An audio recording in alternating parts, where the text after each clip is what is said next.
السلام عليكم ورحمة الله تعالى وبركاته. السلام عليك يا أبا عبد الله الحسين، السلام عليك يا أولاد الحسين، السلام عليك يا صحابي الحسين. أعوذ بالله من الشيطان الرجيم، بسم الله الرحمن الرحيم. وفديناه بذبح عظيم. وقال رسول الله صلى الله تعالى عليه وسلم: شهدت قتل الحسين عنيفا.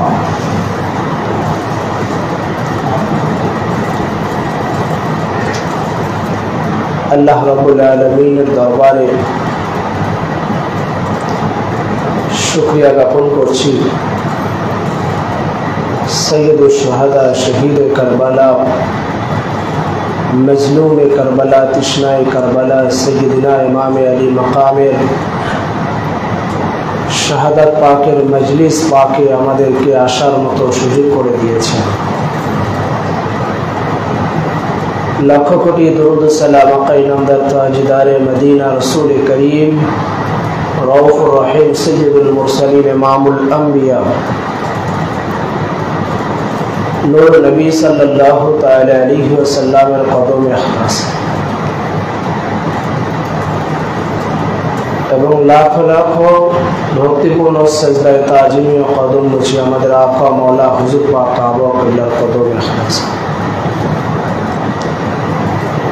পহেলা মুহররমুল হারাম থেকে কারবালার ওয়াকিয়া নিয়ে বিভিন্ন বিষয়ের উপরে ওনাদের তাজকিরা আমরা শুনে আসছিলাম। মদিনা মুনাওয়ারা এবং মক্কাতুল মুকাররমাতে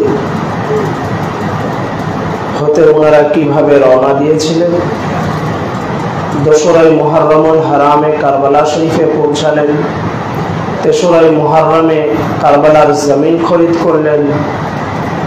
এই যে দীর্ঘদিনের সফর, এই সফরে ওনারা যে খাবারগুলো নিয়ে এসেছিলেন সেই খাবারগুলো ওনাদের তাবুতে খেমাতে শেষ হয়ে যায়। এইদিকে নাহরে ফুরাতের পানি ইমাম পাকদের জন্য বন্ধ করে দেওয়া হয়েছিল। লস্করে ইয়াজিদের ঘোড়া গাধা খচ্চর পশু পাখির জন্য পানি উন্মুক্ত করে দিয়েছিল, কিন্তু শুধুমাত্র ইমাম পাকের জন্য এবং ইমাম পাকের যারা ওনার সফর সঙ্গী ছিলেন ওনাদের জন্য পানিগুলো বন্ধ করে দেওয়া হয়েছে। 7ই মুহররমুল হারামে ইমাম পাকদের তাবুতে যে খাবারগুলো ছিল সমস্ত খাবার এবং পানি শেষ হয়ে যায়। 3 দিনের ভোকা ক্ষুধার্ত পিপাসিত তৃষ্ণার্ত মজলুমে কারবালা ইমামে আলী মাকামরা তাবুতে অবস্থান করছেন। 7ই মুহররমুল হারাম থেকে নিয়ে 10ই মুহররম 10 দিন 3 দিন ওনারা ভোকা অবস্থায় পিপাসিত অবস্থায় আছে 10ই মুহররম পর্যন্ত। 7ই মুহররম থেকে আজকে সেই রাত যেটা ইমামে আলী মাকামের খেমা থেকে আখেরি রজনী, আখেরি রাত। এই রাত সম্পর্কে দাদা হুজুর পাক কাবা কিবলা তিনি তার নওহায়ে জামিলের মধ্যে লিখেছেন, এই আশুরা পাকের রাত এটা এত মজলুমিয়াতের রাত ছিল, গঞ্জ ও তখলিফের রাত ছিল, যেটা দুনিয়ার মধ্যে এরকম আর কোন রাত আগমন করেনি। দাদা হুজুর পাক কাবা কিবলা তিনি তার নওহায়ে জামিলের মধ্যে লিখতেছেন, হাই শাবে আশুরা কিয়ামত কি রাত, যে এই শাবে আশুরা, আশুরার রাতটা হচ্ছে কিয়ামতের একটা রাত। रंज गामो दर्द मुसीबत की रात। गंज माने कष्ट दुख, गाम माने परेशानी, दर्द माने व्यथा, मुसीबत, रंज, तकलीफ, कष्ट, दुख, मुसीबतेर रात হচ্ছে এই আশুরা পাকের রাত। आले नबी के लिए आफात की रात, आले पैगम्बरेर জন্য, ইমামে আলী মাকামের জন্য, সৈয়দুশ শুহাদা শহীদে কারবালার জন্য, আলে पैगम्बरদের জন্য दुख, रंज और तकलीफेर रात, अफसोसेर रात। सिफ्ते पैगम्बरों की शहादत की रात, रसूल करीमेर जानेर टुकड़ा लख्त जगार उनादेर शहादत पाकेर रात। এই আশুরা পাকের রজনীটাই ইমাম পাকদের শাহাদাত পাকের শেষ রজনী ছিল। ইমামে আলী মাকাম তাবুর সামনে সবাইকে ডাকলেন, ডাকার পরে বললেন যে কারবালাতে পৌঁছানোর পর থেকেই তোমরা লক্ষ্য করছো যে ওদের রাগ আমার উপর। তোমরা যারা আমার সাথে এসেছো, তোমরা যারা আমার নবীর মোহাব্বতে, আহলে বাইতের মোহাব্বতে, আমার প্রেমে পড়ে তোমরা যারা কারবালাতে পর্যন্ত আমার সফর সঙ্গী হিসাবে এসেছো, তো তোমরা এই জায়গা থেকে তোমরা মদিনা মুনওয়ারাতে ফিরে যাও। কেউ যাচ্ছিলেন না। ইমাম আলী মাকাম তখন বাতিগুলো নিভিয়ে দিলেন, যেন অন্ধকারে তারা চলে যেতে পারে সুযোগ করে দেওয়ার জন্য বাতিগুলো নিভে দিলেন। ইমাম আলী মাকাম বললেন যে তোমরা এবার যার যার মতো মদিনার দিকে রওনা হয়ে যাও, চলে যাও। বেশ কিছুক্ষণ পর ইমাম পাক আবার বাতিগুলো জ্বালিয়ে দিলেন, দেখলেন একজনও সামনে থেকে যায়। জিজ্ঞাসা করলেন কি ব্যাপার, তোমরা যাচ্ছ না কেন? বলে মওলা, আমরা আপনার সাথে ময়দানে কারবালাতে এসেছি। এই মুসিবতের সময়, তকলিফের সময় আপনাকে ফেলে রেখে যদি আমরা চলে যাই, কাল কিয়ামতের মাঠে যদি রাসূল করিম আমাদেরকে জিজ্ঞাসা করেন যে কারবালাতে আমার নামাজ, আমার বেটা, আমার শাহজাদা ইমামে আলী মাকাম ছিলেন, আর তোমরা মুসিবত হবে, শাহাদাত হবে, জুলুম করা হবে, এটা জেনেও তোমরা চলে এসেছিলে, কারণটা কি?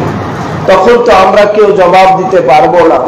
তো যেখানে আমাদের আকা থাকবেন না, মওলা থাকবেন না, আপনি নিজেই শহীদ হয়ে যাবেন, সে জায়গায় আমাদের বেঁচে থাকার ইচ্ছা নাই। আমরা প্রত্যেকে আপনার কদম পাকে কুরবান হব, আমরা প্রত্যেকে আপনার কদম পাকে কুরবান হব। এই জন্য ময়দানে কারবালাতে ৭১ জন শহীদ হয়েছেন ইমামে আলী মাকামের কদমে, আর এক ইমামে আলী মাকাম শহীদ হয়েছেন ইসলাম প্রতিষ্ঠিত করার জন্য, দিন কায়েম ও দায়েম রাখার জন্য।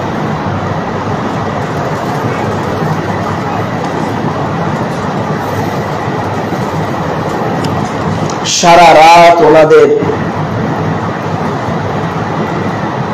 থমকে যাওয়া রাতের মতো পাড়ি দেওয়ার মতো করে ওনারা পাড়ি দিচ্ছেন।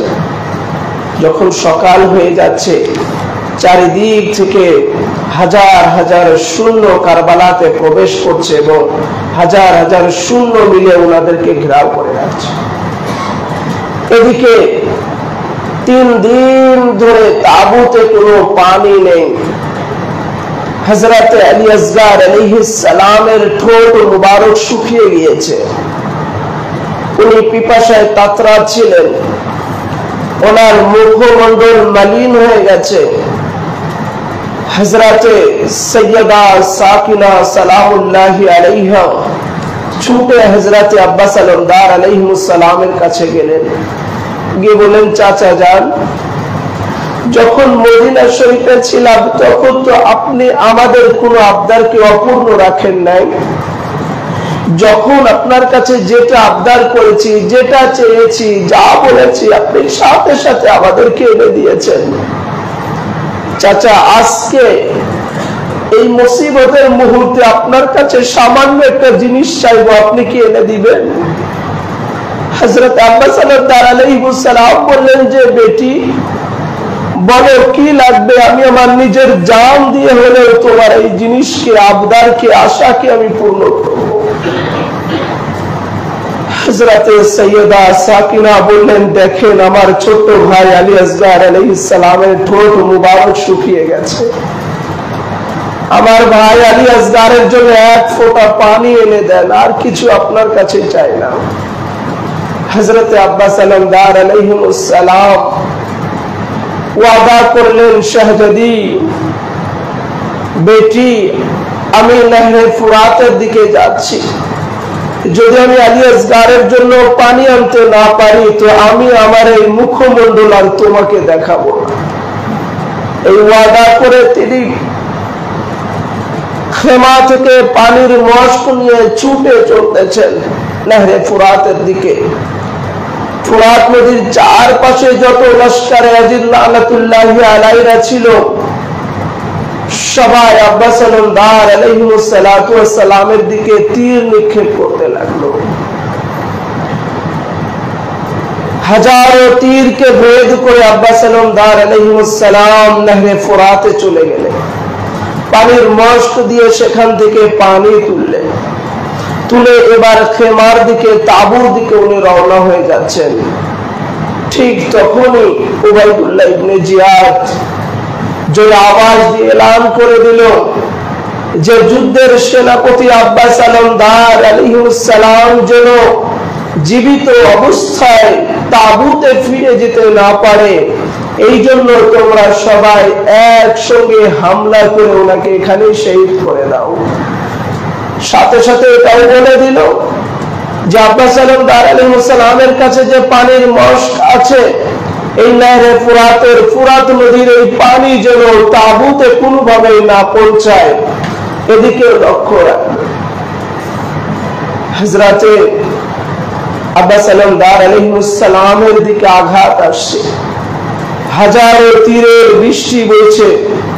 হযরতে আব্বাস আলমদার আলাইহিস সালামের একটা আঘাত এসে ওনার ডান হাত মুবারক পড়ে যায়, সাথে সাথে উনি পানির মশকটা বাম হাত মুবারক দিয়ে ধরলেন।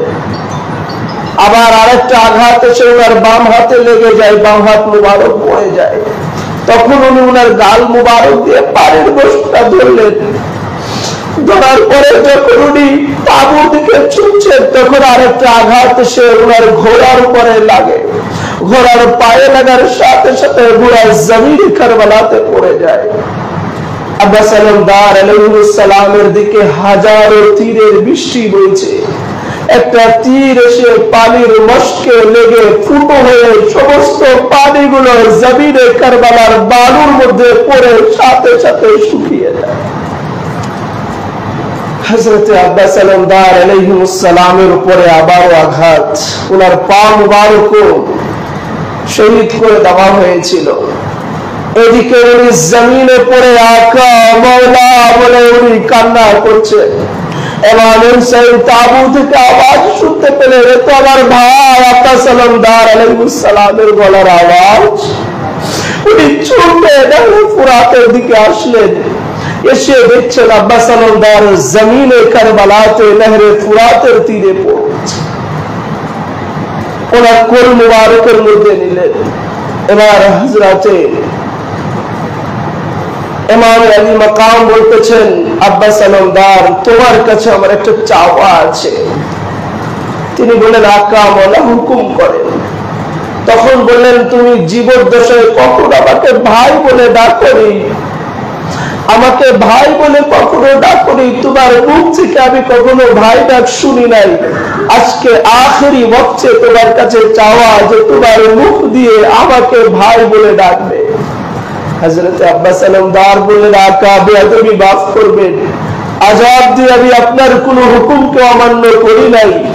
আমার মায়ের নসিহত ছিল আমি যেন কখনো ভাইয়ের আবদার নিয়ে আপনার সামনে না দাঁড়াই, সবসময় যেন আকা মৌলা হিসাবে, মৌলা বলে আমি আপনাকে ডাকি, আর আমি সবসময় যেন আপনার গোলাম হিসাবে আপনার কদম পাকে থাকতে পারি। এই জন্য মৌলা বিয়াদবি মাফ করবেন, আমি আপনাকে ভাই বলে ডাকতে পারবো না। তখন হযরত আব্বাস আলমদার আলাইহিস সালাম বললেন যে আকা, আমার চোখ মুবারকের উপরে রক্তের দলা জমে আছে, আমি তো আপনাকে দেখতে পারছি না, আপনার হাত মুবারক দিয়ে রক্তের দলাটা সরিয়ে দেন, আমি আপনাকে জিয়ারত করি। তখন উনি রক্তের দলা মুবারক সরিয়ে দিলেন, পুরো জিয়ারত করলেন। জিয়ারত করতে করতে ইমাম আলী মাকামের কোল মুবারকের মধ্যে উনি শাহাদাত বরণ করেন। ইন্না লিল্লাহি ওয়া ইন্না ইলাইহি রাজিউন। যার কারণে আজও হযরত আব্বাস আলমদার আলাইহিস সালাতু ওয়াস সালামকে ওনার মাজার শরীফে থেকে আজও পানি প্রবাহিত হচ্ছে। এটা আল্লাহ পাক কুদরতি ভাবে করে দিয়েছে। এবার হযরতে সৈয়দা সাকিনা তো অপেক্ষায় আছেন যে আমার চাচা পানি নিয়ে আসবেন, আমি নিজে হাতে হযরতে ভাই আলী আসগরকে পান করাবো। কিন্তু উনি দেখছেন যে না, আব্বাস আলমদার শহীদ হয়ে গেছে, উনি পানি নিয়ে আসছেন না। তখন হযরতে সৈয়দা শাহর বানু বললেন মৌলা ইমাম হুসাইনকে যে ইমাম পাক, আপনি যদি আপনার এই বেটাকে কোলে নিয়ে যদি যান নহরে ফুরাতে, তো লস্করে আজিদরা অন্তত এই ছোট্ট শাহজাদা আলী আসগরের চেহারা মুবারক দেখে অন্তত এক ফোঁটা পানি দিবে। আপনি এই শাহজাদাকে নিয়ে নহরে ফুরাতে যান। ইমাম আলী মাকাম বারবার বললেন যে না, ওরা আমাদেরকে পানি দেবে না। হযরতে সৈয়দা শাহর বানু আলাইহিস সালামের অনুরোধে ইমাম আলী মাকাম মৌলা ইমাম হুসাইনকে কোলে নিয়ে যাচ্ছেন। ফুরাত নদীর দিকে যখন ছুটে চলছেন, ওনার জুলজুনা মুবারকের উপরে সওয়ারি হয়ে পুরা নহরে ফুরাতের লস্করে আজিদ লানাতুল্লাহি আলাইহি ওরা দেখছে ইমাম আলী মাকাম যেন সন্ধি করার জন্য কোরআন নিয়ে আসতেছেন। সবাই তরবারি ফেলে দিয়েছে, বল্লম ফেলে দিয়েছে, তীর ফেলে দিয়েছে, অস্ত্র ফেলে দিয়েছে। সবাই ভাবছে ইমাম হুসাইন আলাইহিস সালাম কোরআন নিয়ে এসেছেন সন্ধি করার জন্য। কিছু দূর যাবার পরে সবাই দেখলো যে না, ওনার কোল মুবারকে কোরআন নয়, ওনার কোল মুবারকে জিন্দা কোরআন হযরতে আলী আসগর আছেন। যখন আরেকটু অগ্রসর হলেন, সামনের দিকে আগালেন, নহরে ফুরাতের দিকে গেলেন। যাবার পরে উবাইদুল্লাহ ইবনে জিয়াদ এবং লস্করে আজিদ তারা এলান করে দিল যে ইমাম আলী মাকাম নহরে ফুরাতে এসেছেন, উনি যেন এখান থেকে তাবুতে ফিরে যেতে না পারে, এই জন্য তোমরা সবাই মিলে ইমাম পাকের উপরে তীর নিক্ষেপ করো। সবাই তীর প্রস্তুত করতেছে, কিন্তু একজন তীর মারতে পারছে না। তখন তাদেরকে জিজ্ঞাসা করা হলো যে তোমরা এত বড় বড় তীরন্দাজ, তো আজকে তোমরা তীর মারতে পারছো না, তোমাদের কারো হাত কাঁপছে, কারো পা কাঁপছে, কারো এরকম ভাবে তোমরা পড়ে যাচ্ছ, কারণটা কি? তখন লস্করে আজিদ তারা উত্তর দিল যে আপনি কি চান আমরা কোরআনের উপরে তীর নিক্ষেপ করি? তখন বললো যে না, এটা তো আমরা চাই না।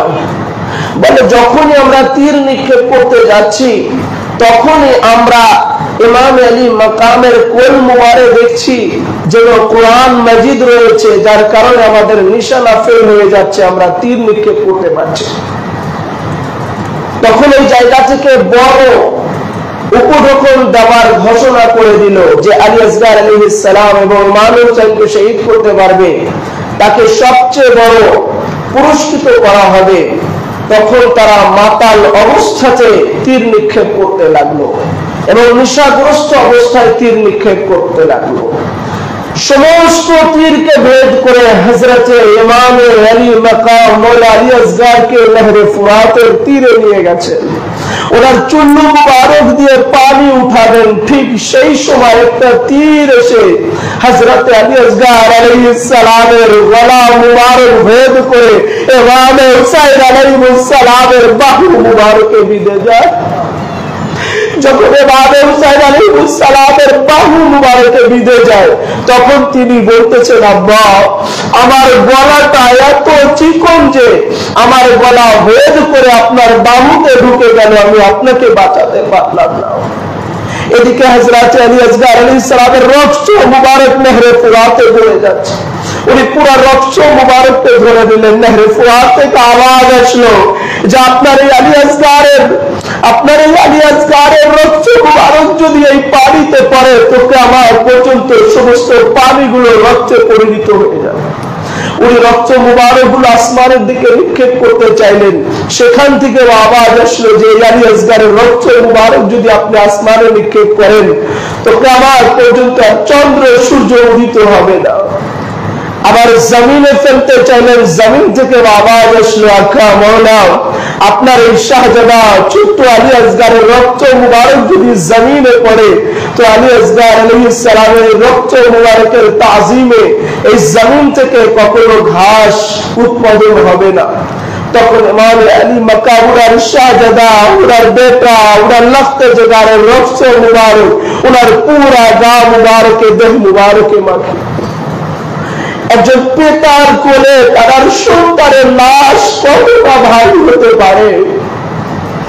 আমাদের যখন আত্মীয় স্বজন কেউ দুনিয়া থেকে চলে যায়, আমরা যখন তাদের খাটিয়াগুলো কাঁধের উপরে নেই, যেন সামান্য একটু রাস্তা, কিন্তু আমাদের কাছে মনে হয় রাস্তা শেষ হচ্ছে না। সেটাই চিন্তা করেন ময়দানে কারবালাতে ইমাম আলী মাকাম তার ছোট্ট শাহজাদা আলী আসগারের দেহ মুবারক ওনার লাশ মুবারক কোলে বহন করে নিয়ে উনি একা একা নহরে ফুরাত থেকে তাবু পর্যন্ত হযরতে সৈয়দা শাহরবানু জিজ্ঞাসা করলেন, আমার শাহজাদা পানি পান করেছে? ইমাম পাক বলেন, এমন পানি পান করেছে কাউসারের পানি, যার পানি লাগবে না। সৈয়দা শাহরবানু দৌড়ে গেলেন, গিয়ে দেখলেন হযরতে আলী আসগার আলাইহিস সালাম ঘুমিয়ে পড়েছেন। জিজ্ঞাসা করছেন, আমার আলী আসগার কি ঘুমিয়ে পড়েছে? তিনি বলেন, হ্যাঁ তোমার আলী আসগার ঘুমিয়ে পড়েছেন। এরপরে দেখলেন হযরত আলী আসগার আলাইহিস সালাম শাহাদাত বরণ করেছেন। ইন্না লিল্লাহি ওয়া ইন্না ইলাইহি রাজিউন। এই যে ইমাম আলী মাকামের শাহাদাত, উনি যখন ইমাম পাকের কোল মুবারকে, তখন তারা তীর নিক্ষেপ করতে পারছিল যে জিন্দা কোরআন আছে।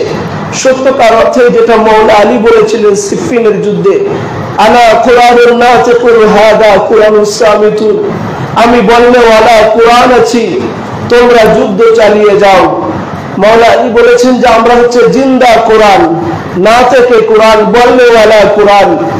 আর যে কোরআন তোমরা দেখছো বল্লমের আগায় ছিঁড়ে ছিঁড়ে বিধাচ্ছে, সেই কোরআন হচ্ছে বুবা কোরআন, কথা বলতে পারে না। তো ওই কোরআনের পাশে পাশে আল্লাহ পাক সাথে সাথে আরেকটা জিন্দা কোরআনকে দিলেন, যে জিন্দা কোরআন হচ্ছে আহলে বাইতে রাসূল। এই জন্য প্র্যাকটিক্যাল কোরআন পাঠালেন, না থেকে কোরআনকে পাঠালেন। সেই না থেকে কোরআন হচ্ছে রাসূল পাকের বংশধর। এই যে ইমাম হুসাইন, ইমাম হাসান, ইমাম আলী আসগার, ইমাম আলী আকবর, ইমাম হাসান মুসান্না, ইমাম জয়নুল আবেদিন আলাইহিস সালাম, ইমাম তাকি, ইমাম নাকি, ইমাম জাফর সাদিক, হুজুর শাহ বাগদাদ, আমাদের মওলা পাক হুজুর পাক যারা আছেন, এনারা হচ্ছেন জিন্দা কোরআন, এনারা হচ্ছেন না থেকে কোরআন, বলনেওয়ালা কোরআন। তো সেই না থেকে কোরআন ও বলনেওয়ালা কোরআন মওলা ইমাম পাক তিনি কোলে নিয়ে নহরে ফুরাতে যাচ্ছিলেন। যার কারণে ওরা দেখছে রিহালের উপরে যেমন কোরআন থাকে, ওই রকম যেন মওলা পাকের কোল মুবারকের কোরআন নিয়ে সন্ধি করার জন্য হযরত আলী আসগার আলাইহিস সালাম শাহাদাত বরণ করলেন। তাবুতে আজ কি চলছে যে ওনার তাবু মুবারক থেকে শুধু কান্নার আওয়াজ আসছে। এমনকি এই আশুরার রজনীতে ইমাম পাকদের তাবুতে খেমাতে আগুন জ্বালিয়ে দেওয়া হয়েছিল, ডাকাতি করা হয়েছিল, লুট করা হয়েছিল এবং ইমাম পাকদের যে সমস্ত তাসবিহ পাক ছিল, তাবারুক ছিল, সেগুলোকে খেমার মধ্যে রাখা ছিল, সেগুলোকে পুড়িয়ে দিয়েছিল। কতটা জুলুম অত্যাচার করেছিল। হযরতে রাসূল করিম সাল্লাল্লাহু আলাইহি ওয়াসাল্লামের প্রতিচ্ছবি, ওনার চেহারা মুবারকের সঙ্গে হুবহু মিল ছিল হযরতে আলী আকবর আলাইহিস সালামের। হযরতে ইমাম আলী মাকাম ওয়া ইমাম হুসাইন আলাইহিস সালাতু ওয়াস সালাম তিনি বলেন যে যখনই আমার ইচ্ছা হতো আমার নানাকে জিয়ারত করব, আমি হযরতে আলী আকবরকে জিয়ারত করে নিতাম।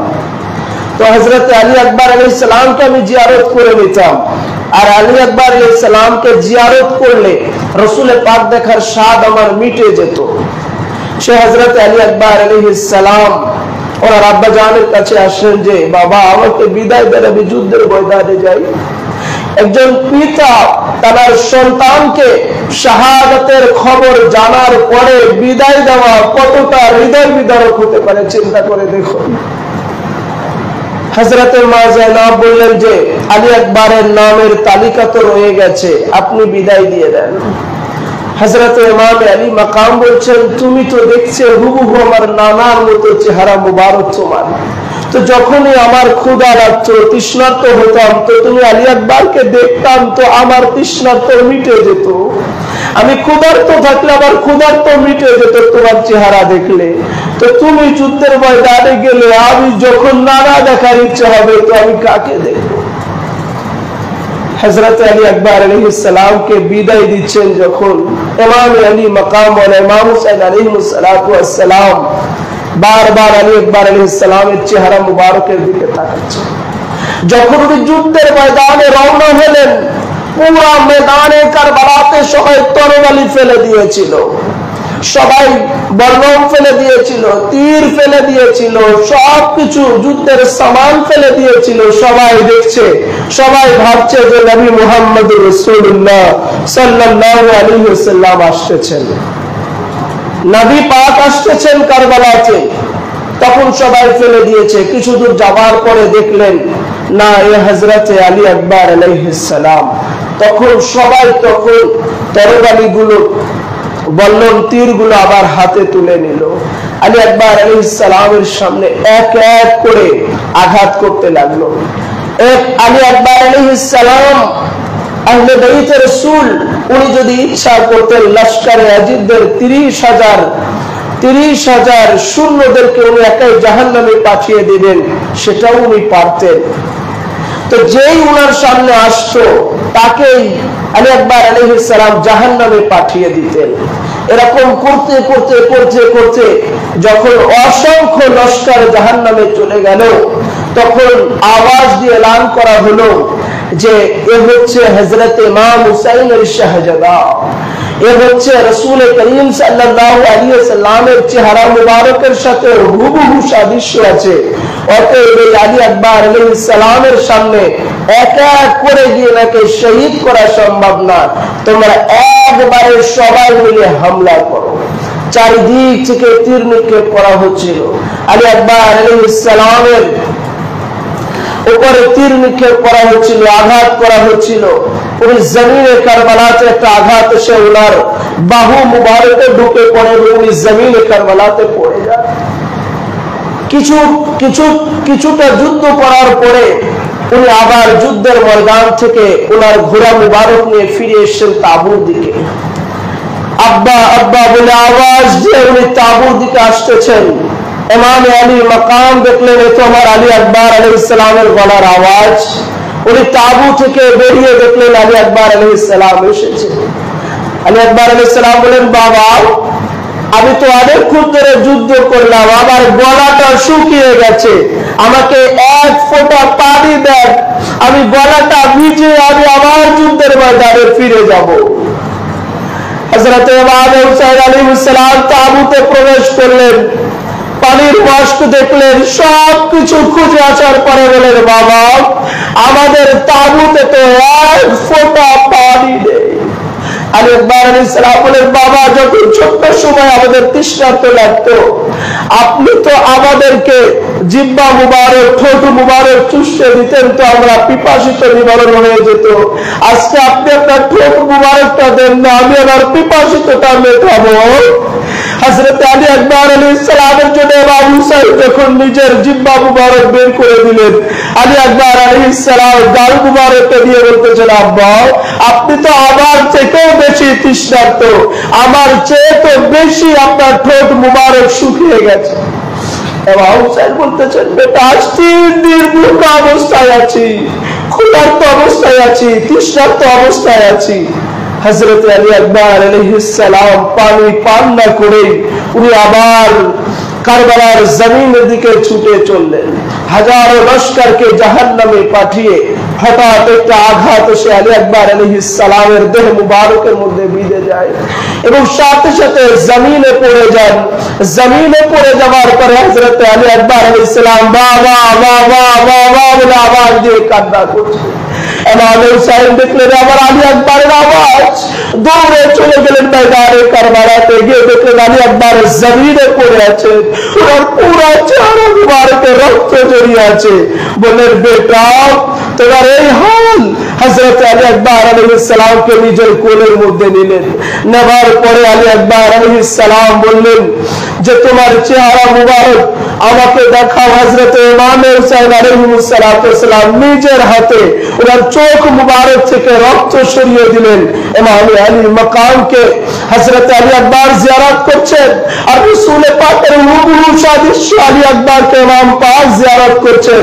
দুজন দুজনের চোখ মুবারকের দিকে তাকিয়ে তাকিয়ে আলী আকবর আলাইহিস সালাম দুনিয়া থেকে শাহাদাত পাকের পিয়ালা পান করে শহীদ হয়ে গেলেন। ইন্না লিল্লাহি ওয়া ইন্না ইলাইহি রাজিউন।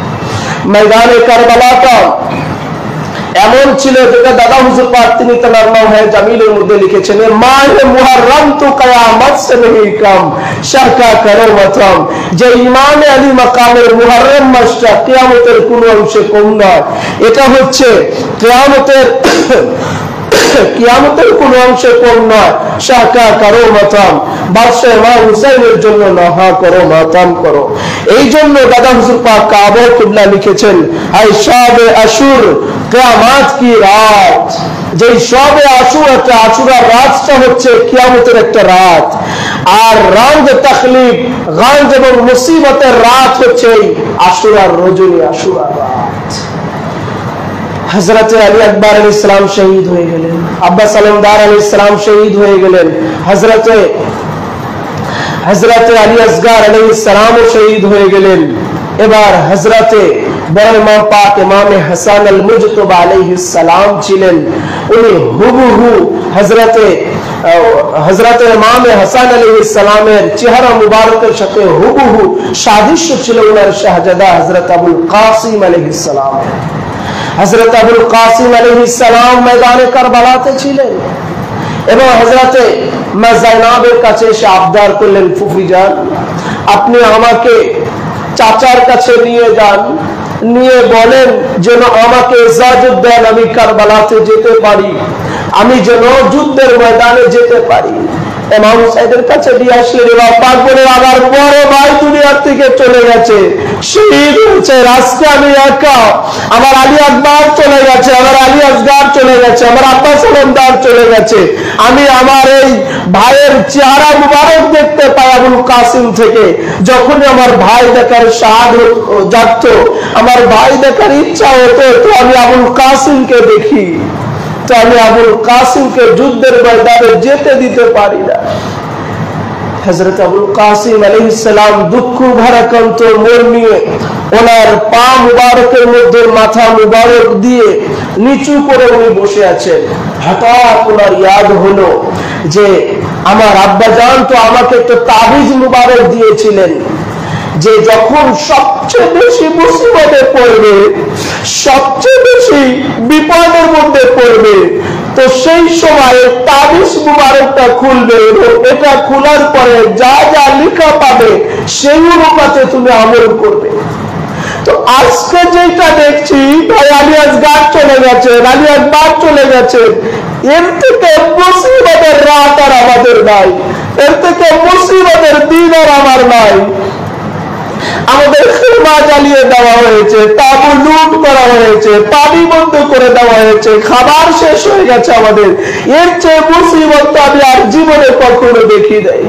তখন ওনার ডান হাত মুবারকের এই জায়গায় তাবিজ মুবারক বাঁধা ছিল, তখন উনি তাবিজ মুবারকটা খুললেন, খুলে উনি তাবিজ মুবারকটা ভাঙলেন। ভাঙার পরে উনি পড়ছেন যে তার মধ্যে একটা চিঠি মুবারক লেখা আছে, যেটা হযরত ইমাম আযহার মুজতবা আলাইহিস সালামের হাত মুবারকের লেখা।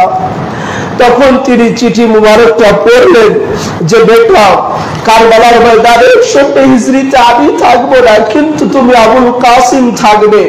তো সেই সময় আমার ভাই ইমাম হুসাইনের কদমে আমার পক্ষ থেকে তুমি শহীদ হয়ে আমার ভাইকে সাহায্য করবে, এটা তোমার দায়িত্ব। তখন তিনি চিঠি মুবারকটা নিয়ে কান্না করতে করতে হযরত ইমামের কাছে চলে আসলেন। এসে বলে, ফুফি যান, এই দেখেন আমার আব্বা জানের হাতের লেখা চিঠি মুবারক, এখন আপনি কি বলবেন? দেখেন আমার আব্বা জান কি ওসিয়ত করেছেন। তখন উনি পড়লেন, চিঠি মুবারকটা দেখলেন, দেখে উনি চোখে লাগালেন, কপালে লাগালেন, চুমা খেলেন।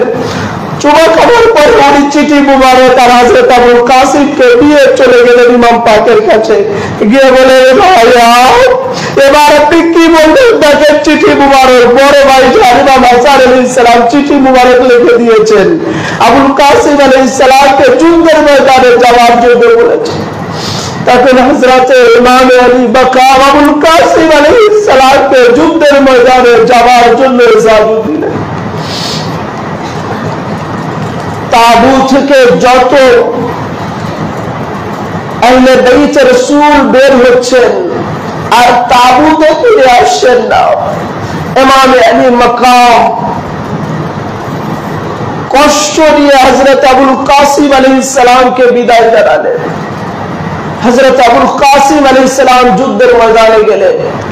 সবাই ভাবলেন যে বড় ইমাম পাক ইমাম হাসান আলাইহিস সালাম এসেছেন। কিছু দূর যাওয়ার পরে ওনার ঘোড়া মুবারক থেমে গেল। তখন সবাই দেখলো না, এ তো হযরত আবুল কাসিম আলাইহিস সালাম, ইমাম হাসান আলাইহিস সালামের শাহজাদা। তখন তারা বিভিন্ন চারিদিক থেকে তার উপরে হামলা করা শুরু করলো। হযরত আবুল কাসিম আলাইহিস সালাম উনি হাজারো তীরকে বের করে হাজারো লস্কর ইয়াজিদদেরকে জাহান্নামে পাঠিয়ে, হঠাৎ করে ওনার আব্বা জানের এই চিঠি মুবারকের কথা ইয়াদ হয়ে গেল যে আমার আব্বা জান তো আমাকে চিঠি মুবারকে লিখেছেন যে আমি শহীদ হব। আমার চাচা জান হযরত ইমাম হুসাইনের কদম মুবারকে উনি নিজেকে গুটিয়ে নিলেন।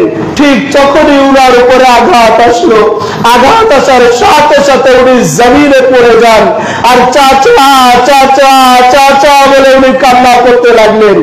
আওয়াজ শুনে হযরত ইমাম হুসাইন আলাইহিস সালাম ছুটে চলে আসলেন। এসে দেখলেন হযরত আবুল কাসিম আলাইহিস সালাম জমিনে লুটা পুটা অবস্থায় পড়ে আছেন, ওনার পুরো গা মুবারকে তীর বিঁধে আছে। হযরত আবুল কাসিম আলাইহিস সালাম ওনার কোলের মধ্যে নেবার পরে হযরত আবুল কাসিম আলাইহিস সালাম ইমাম পাকের কোল মুবারকে শাহাদাত বরণ করলেন। ইন্না লিল্লাহি ওয়া ইন্না ইলাইহি। তো প্রত্যেক শহীদ আমাদের লাশ মুবারক ইমাম হুসাইন বহন করেছেন। 71টা লাশ মুবারক ইমাম পাক বহন করেছেন। আগে ইমাম পাক নিজের দিল টুকরো টুকরো করলেন, এরপরে ওনার দেহ মুবারক টুকরো টুকরো হলো। 71টা লাশ মুবারক যিনি নিজে হাতে বহন করেছেন, তো তার কষ্টটা কেমন হতে পারে চিন্তা করে দেখেন যে ময়দানে কারবালাটা কি ছিল। শাহজাদাও শহীদ হয়েছে। এবার ইমাম আলী মাকামের এক শাহাদাত পাকের ওয়াকিয়া। ইমাম আলী মাকাম যখন যুদ্ধের ময়দানে যাবার জন্য তৈয়ার হচ্ছেন, তাবুতে যেন কান্নার রোল বয়ে যাচ্ছে। তাবুতে সব কিছু থমকে গেছে, আকাশ থমকে গেছে, বাতাস থমকে গেছে, জমিন থমকে গেছে, পুরো আসমান জমিন যেন নিস্তব্ধ হয়ে গেছে। ময়দানে কারবালার এক এক হযরতে বাইতের শাহাদাত পাক ওনাদের শাহাদাত পাকে যেন জমিন ও আসমান নিরাপদ হয়ে গেছে। হযরতে ইমাম আলী মাকাম যুদ্ধের জন্য তৈয়ার হচ্ছে, উনি যুদ্ধের ময়দানে যাবেন।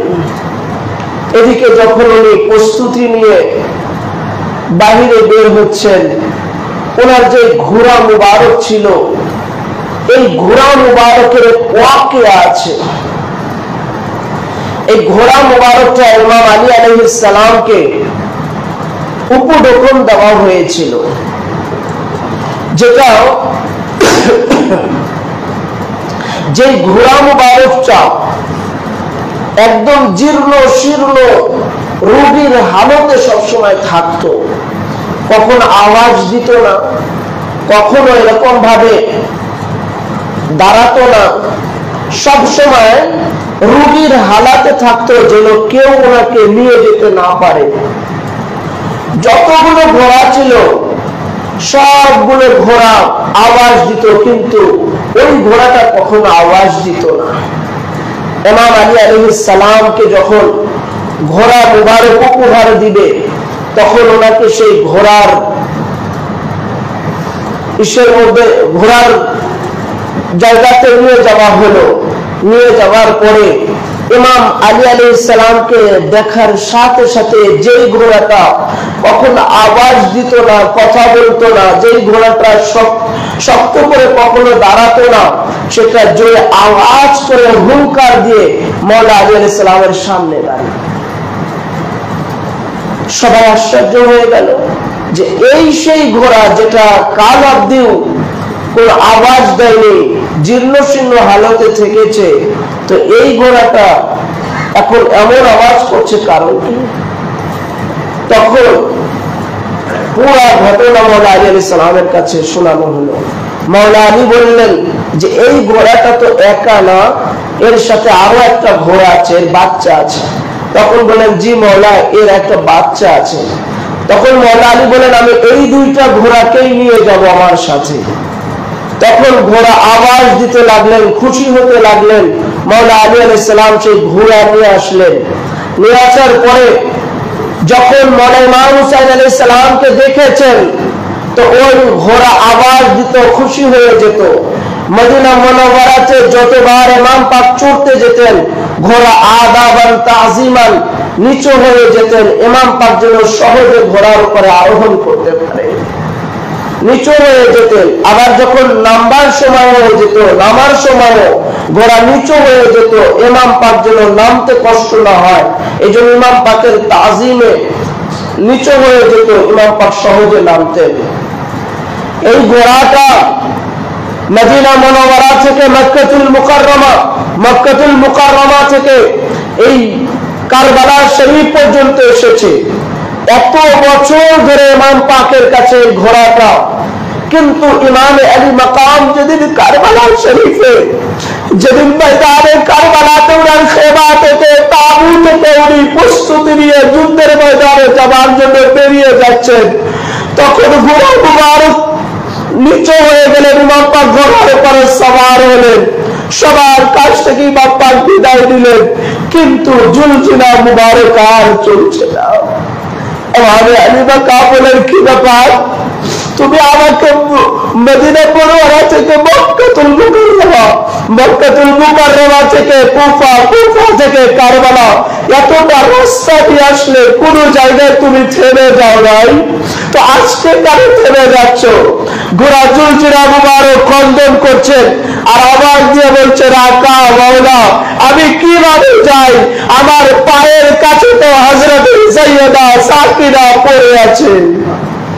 সৈয়দা সাকিনা পড়ে আছে আর বলছে যে, ঘোড়া জুলজিনা, এই তাবু থেকে আজ কারবালাতে যুদ্ধের ময়দানে যে যে গিয়েছে, তুমি কাউকে আর ফেরত নিয়ে আসনি, সবাইকে যুদ্ধের ময়দানে রেখে এসেছো, সবাই শহীদ হয়ে গেছে, তো আমার আব্বাকে নিয়ে যেও না, কারণ আমার আব্বার বুক মুবারক ছাড়া আমি রাতে ঘুমাতে পারি না, আমি সৈয়দা সাকিনাকে খালি করে যেও না। ঘোড়া আওয়াজ দিয়ে দিয়ে বলতেছে, আপনার ছোট শাহজাদি ফাতেমা, ছোট শাহজাদি হযরতে ফাতেমা আপনার ছোট্ট শাহজাদি হযরতে সৈয়দা সাকিনা আমার পায়ের কাছে আওয়াজ দিয়ে দিয়ে বলতেছে, গোরা আমার আব্বাকে ময়দানে কারবালাতে নিয়ে চলে না, আমি আব্বার বুক মুবারকে ঘুমাই, আমার আব্বা যদি কারবালাতে যায় আর ফিরে আসবে না, কারণ ইতিপূর্বে তুমি তাবু থেকে যাকেই নিয়ে গিয়েছো সে আর খেমাতে তাবুতে ফিরে আসেনি। হযরত ইমাম আলী মাকাম ঘোড়ার উপর থেকে নামলেন, জুলজুলা মুবারকের উপর থেকে নেমে সৈয়দা সাকিনাকে কোলে নিলেন, নিয়ে বলেন, শাহজাদি আমি তো রোজে আজরের ওয়াদা করেছি আল্লাহ পাকের কাছে, এমন নয় যে আমি আজকে সিদ্ধান্ত নিচ্ছি তা নয়। ওয়াদা কর আফায়া रोज़े अजल का वादा कर हमें वादा करना हमें रोज़े अजल का जाने रोज़े अजले तो वादा करेছি আল্লাহ পাকের কাছে যাই ময়দানে কারবালাতে শহীদ হব। দেখো শাহাদাত আবার শাহাদাত পাকের জন্য ইসলাম টিকে থাকবে, আমার শাহাদাত পাকের জন্য ইসলাম জিন্দা থাকবে, আমার শাহাদাত পাকটা অতি জরুরি। তুমি নানার দিন জিন্দা রাখার জন্য আমাকে অন্তত বিদায় দাও, আমি যুদ্ধের ময়দানে যেতে চাই। তখন হযরতে সৈয়দা সাকিরার গালে গলে চুমু দিয়ে হযরতে খাতুন জান্নাত পাকের লখত জগার নূরে নজার হযরতে ইমাম আলী মাকাম যুদ্ধের দিকে ছুটছে। চারিদিক থেকে ওনাকে তীর নিক্ষেপ করা হচ্ছে এবং চারিদিক থেকে আওয়াজ আসতেছে ইমাম আলী মাকামকে সবাই একসঙ্গে হামলা করো, যেন উনি ময়দানে কারবালা থেকে যেন ফিরে না যায়, উনি যেন যুদ্ধ থেকে ফিরে না যায়, ওনাকে শহীদ করে না।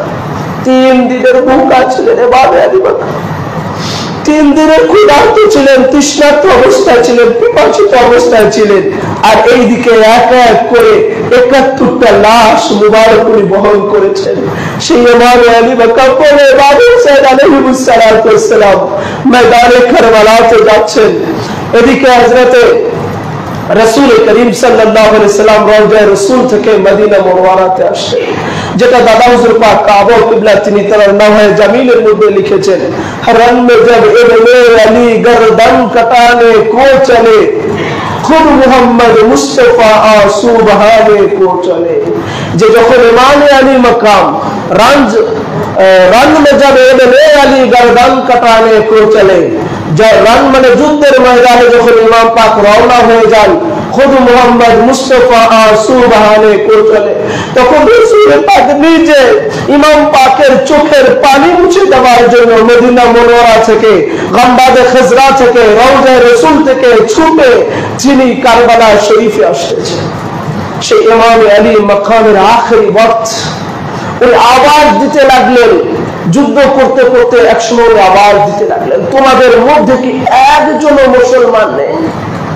অথচ কারবালাতে লস্কর ইয়াজিদের 30,000 সৈন্যের ভিতরে অসংখ্য হাফেজে কোরআন ছিল, অসংখ্য কারি ছিল, অসংখ্য মুফতি ছিল এবং যত লোক ছিল সব মুসলমান ছিল, দাড়ি ছিল, টুপি ছিল, জুব্বা ছিল।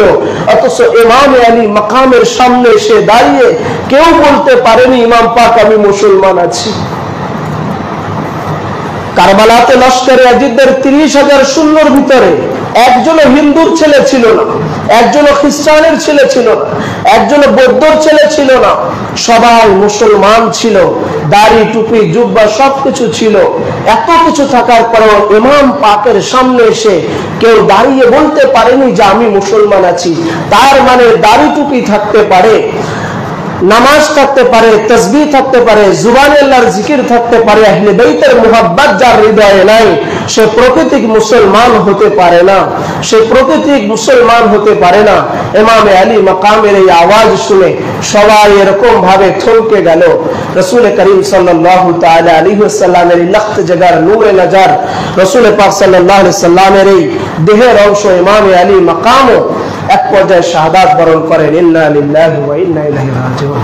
কারবালা শরীফের ওয়াকিয়া, কারবালা শরীফের মজলুমিয়াত, এগুলো অত্যন্ত মর্মাহত। আল্লাহ রাব্বুল আলামিন যেন এই শাহাদাত পাকের ওসিলাতে আমাদেরকে মাফ করে দেন, ক্ষমা করে দেন এবং আল্লাহ রাব্বুল আলামিন যেন এনাদের গোলাম করে মুহিব্বিন মুতাকাদের কাতারে আমাদের নাম লিখিয়ে দেন। সকলে বলি আমিন সুম্মা আমিন। আসসালামু আলাইকুম ওয়া রাহমাতুল্লাহি তাআলা ওয়া বারাকাতুহু।